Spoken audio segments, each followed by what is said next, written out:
আসসালামু আলাইকুম। তোমরা এখন নোটিস করলে দেখতে পারবা যে ঢাকা সেন্ট্রাল ইউনিভার্সিটি সার্কুলারটা আবেদন প্রক্রিয়াটা কিন্তু শুরু হয়ে গেছে।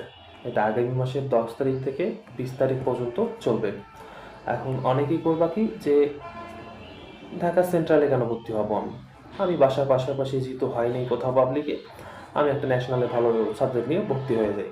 এখন এই ভুলটা করা যাবে না। কেন বললাম যে ন্যাশনাল খারাপ না, তোমার যোগ্যতা থাকলে তুমি ওখান থেকে ভালো কিছু করতে পারবা, কিন্তু একটা পার্সপেক্টিভে ওই জিনিসগুলো কিন্তু হয় না। তোমার আশপাশ মানুষগুলো যেমন হয়, দেখবা ওরা যখন বিকালে খেলতে বের হয়ে যাবে গ্রামের এলাকায়, তুমিও কিন্তু সাথে সাথে চলে যাবা। তোমার মনটা মানবে না, বা কেউ আড্ডা দিচ্ছে বিকালে, মানে তুমি ওই ধরনের পরিবেশে মিলা যাবা।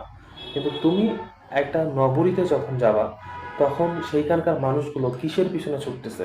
বিসিএস, বিভিন্ন জব পরীক্ষা, দেখবা আশপাশ মানুষগুলোকে দেখে তোমার ওই স্পৃহাটা জাগবে। মূলত এনভায়রনমেন্টটাই মেন, মানে পড়াশোনার থেকে একটা ভালো জায়গায় নিজেকে নিয়ন্ত্রণ করাটাই হচ্ছে মেন। কারণ দেখো, আমরা যখন জিনিসগুলো ওইভাবে ভাবি যে একটা ভালো জায়গায় বা একটা ভালো ভার্সিটিতে পড়লেই হয়তো আমার ভালো কিছু হবে, কিন্তু মূলত বিষয়টা এটা না। দিন শেষে তোমার এটাই দেখবে তোমার যোগ্যতাটা কি। এই জন্য মূলত একটা ভালো জায়গায় যখন থাকবা, শিক্ষা নগরীতে থাকবা, ঢাকায় থাকবা, ঢাকার আশপাশ